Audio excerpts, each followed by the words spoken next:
저희가 유다 공부를 좀 해가지고 그 역사의 흐름을 조금은 알고 있죠. 유다는 이제 한 개의 왕조로 이어졌는데 16대 왕이 요시야 왕입니다. 요시야 왕 때 상당한 개혁을 이루는데요. 그 개혁이 그 당대로 끝나버립니다. 계속 그 아들서 이어져서 되는 것이 아니라 그 아들 여호아스 때부터는 더 이게 아주 나빠지는 상황입니다. 그래서 여호아스, 여호야김, 여호야긴, 그리고 시드기야 해가지고 그 시드기야 때 유다가 바벨론에 망하게 되죠. 근데 실제로 요시야 왕 때부터 조금 기울기 시작했습니다. 요시야 왕이 개혁은 하지만 나라는 점점 약해지고 있었습니다. 그래서 이미 이제 바벨론에 그런 간섭이 있었고 그의 아들 여호아스부터는 계속해서 이제 바벨론이 이제 공격해 들어온 겁니다. 1차 공격, 2차 공격, 3차 공격이 와가지고 그 시드기야 왕 때 완전히 망했지만 이미 여호아스 때 이미 그 나라의 지배권에 들어갔다 해도 과언이 아닙니다. 그러니까 나라가 굉장히 어려운 상황이었는데 그 당대에 이제 예레미야 선지자가 예언을 한 거죠. 근데 그 예언한 내용이 이제 오늘 본문에 좀 소개가 되고 있는데요. 1절에 유다의 왕 요시야의 아들 여호야김이 다스리기 시작할 때 그러죠. 여호야김이 다스린 그때에 그리고 뒤에 보면 그 당시에 예레미야가 하나님의 말씀을 따라서 이 줄과 멍에를 메고 그리고 이제 그걸 보여주는 겁니다. 이렇게 시각적으로. 그리고 너희가 이제 그 바벨론에게 이렇게 될 것이다 하는 것을 보여주는 겁니다. 그리고 이제 그 시드기야 왕 때 그 사신들이 와요. 다른 나라의 사신들이 이제 왔는데 그때 이제 그런 그 멍에와 것을 그들에게 주라 하고 하나님이 명령하셨습니다. 근데 이제 그때가 언제냐면 3절이면 유다 왕 시드기야를 보러 예루살렘 온 사신들의 손에도 그것을 주어 그러잖아요. 그러니까 앞에는 여호야김이 다스릴 때라고 말하고 뒤에는 시드기야 왕 때에 그 사신들이 오면 그러잖아요. 그러면 이 사건이 여호야김 때 이야기냐 아니면 시드기야 왕 때 이야기냐라고 이렇게 좀 혼란스러울 수가 있잖아요. 그래서 이제 많은 학자들이 앞에 이제 여호야김에 대한 이야기가 나오는 것은 아마 그때 서기관들이 잘못 그 기록을 한 것 같다, 오타를 친 것 같다, 시드기야 왕 때다 이렇게 말하기도 합니다. 하지만 아마도 여호야김 때 이야기로부터 그냥 시드기야 왕으로 이어지는 그때 이야기가 아닌가 싶어요. 그러니까 뭐 그 연도가 큰 건 아니니까요. 물론 뭐 1, 2년은 아니죠. 10년 넘죠. 근데 이때 이제 그 예레미야에게 하나님이 이렇게 말로만 예언을 하는 것이 아니라 이 멍에를 메고 예언을 하는 겁니다. 근데 그 예언의 내용이 뭐냐면 너희가 바벨론에게 항복해야 된다는 거예요. 그리고 그래야 산다는 거예요. 그러니까 사람들이 예레미야를 좋아할 수가 없는 거죠. 제가 지난번에도 말씀드렸지만 우리가 일본에게 36년 동안 그런 식민지 생활을 했잖아요. 근데 그 전에 어떤 사람이 나와가지고 우리는 일본에게 항복을 해야 된다. 그리고 일본에게 그냥 식민지로 사는 것이 옳은 것이다 라고 말한다면 그 사람은 어떤 사람이 되는 거예요? 완전 매국노가 되는 거잖아요. 그래서 지금 말하자면 예레미야 선지자가 그와 같이 얘기하는 겁니다. 너희가 이제 바벨론의 포로가 돼야 된다. 그래야 산다. 그러니까 이 사람이 뭐 지금 무슨 말을 하고 있는 건가 하고 예레미야가 엄청 공격을 당했죠. 뭐 공격을 당하는 정도가 아니라 그 죽을 고비를 넘기잖아요.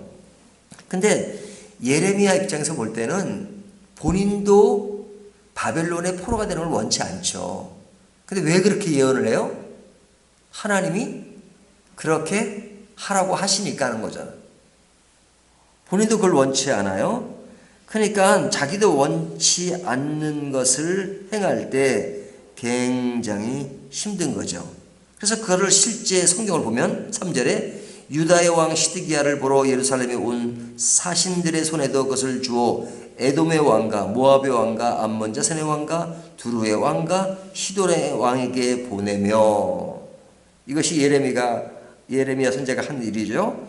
그 다음에 6절을 보면 제가 지금까지 한 이야기입니다. 이제 내가 이 모든 땅을 내 종 바벨론의 왕 느부갓네살의 손에 주고 또 들 짐승들을 그들에게 주어 섬기게 하였나니, 그들을 섬기게 했다 이거죠.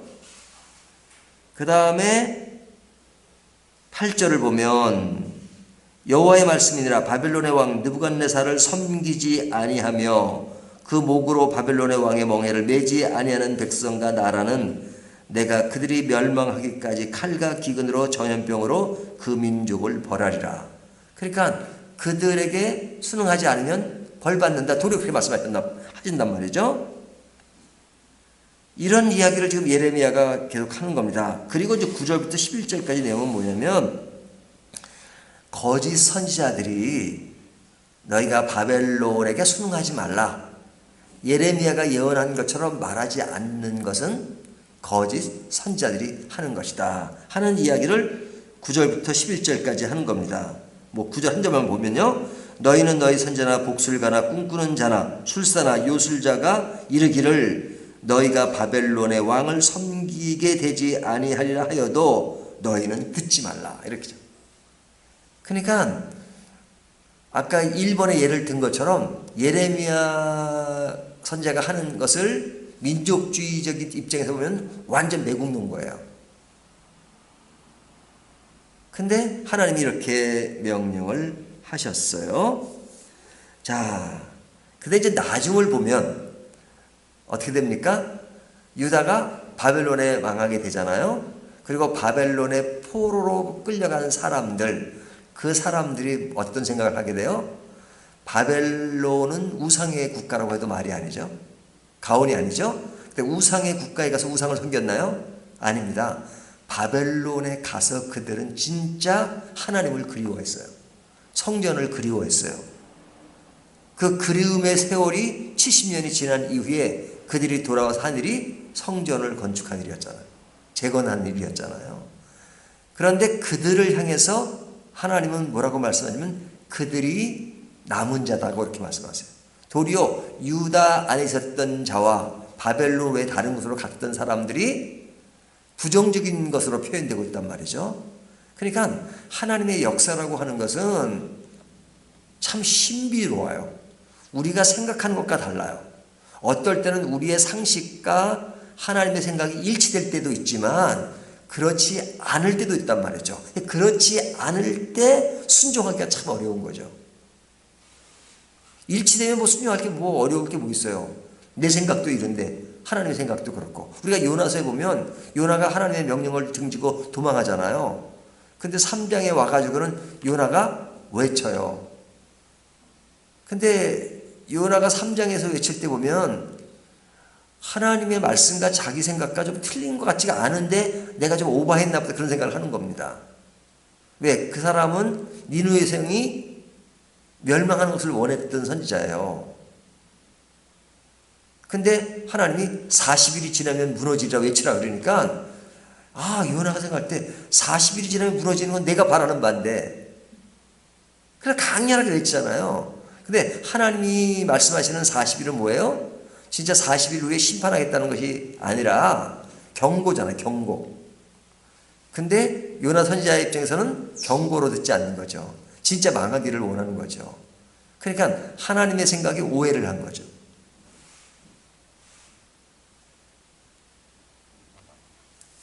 그런데 지금 바벨론은 하나님이 도구로 쓰신 겁니다. 믿지 않는 사람들이지만. 근데 바벨론의 포로로 가는 것이 나중은 잘 돼 있단 말이에요. 하지만 그 당대는 진짜 매국노의 행위와 같은 것이죠. 그래서 굉장히 어려움을 당했던 것입니다. 자, 그러면 이 말씀을 가지고 우리가 어떤 교훈을 얻을 수 있을까? 예언은 내가 생각해서 하는 것이 아닙니다. 하나님이 주신 대로 하는 겁니다. 그러니까 선지자가, 어떤 선지자가 옳은 선지자냐? 자기 생각을 마음대로 말하는 거짓 선지자라고 말씀하잖아요. 하지만 예레미야처럼 하나님이 말씀하라고 하는 대로 말씀한 것, 이것이 참 선지자입니다. 그러니까 이것을 오늘날 우리들이 적용하면 우리도 하나님이 말씀하시는 말씀대로 가야 되는 겁니다. 제가 가끔 말씀드리지만 성경을 보다 보면 우리가 잘 이해가 되지 않을 때가 있잖아요. 그리고 지금까지 내가 했던 것과 방식이 다를 때가 있잖아요. 그러면 성경을 바꿀 수 있나요? 내가 바꿔야죠.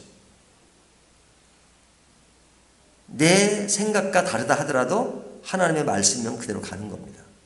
이것이 진실한 신자의 모습이다, 이렇게 말씀하고 있어요. 그래서 내 생각과 하나님의 말씀이 일치가 되지 않을 때는 굉장히 고민합니다. 선지자들도. 하박국 선지자도 뭘 외쳐요? 하나님이 바벨론을 통해서 유다를 치겠다니까 어찌 그 악한 바벨론을 통해서 우리 이스라엘, 유다를 치십니까? 해가지고 이해가 안 돼가지고 막 그냥 방황하는 모습이 나오잖아요. 어찌하여 듣지도 않으시고 응답지도 않으십니까? 성례소서 내가 주께서 뭐라고 말씀하실지 기다리겠습니다. 왜? 이해가 잘 안 돼가지고. 하지만 이해가 안 된다고 해서 불순종해서는 안 되는 거죠. 이해가 안 돼도 하나님의 말씀은 순종하는 것입니다. 그렇게 순종함으로써 예레미야는 엄청난 비난과 생명의 위협을 받았죠. 하지만 그는 하나님의 말씀이기 때문에 그대로 순응하고 따라갔던 것입니다. 그렇다면 오늘날 우리들도 모든 것이 다 이해되지 않습니다. 하지만 이해되지 않는다 할지라도 하나님의 말씀이면 따라서 순종하는 것, 이것이 가장 중요합니다. 여러분, 우리 신앙 가운데 가장 큰 단어가 뭐예요? 순종이라는 단어입니다. 사실 순종하면 끝나는 겁니다. 순종 안 해서 문제인 거죠. 하지만 순종은 다 이해가 되어서 순종하는 것이 아닙니다. 어떨 때는 이해가 잘 안 될 때도 있어요.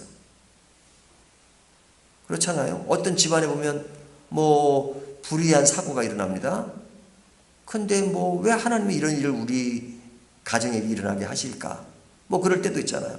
그런 일들이 한두 가지가 아니잖아요. 이해되지 않는 일이 너무너무 많을 때가 많아요. 하지만 하나님이 우리의 아버지시고 믿으니까 그냥 순응할 수밖에 없을 때가 참 많게 되는죠.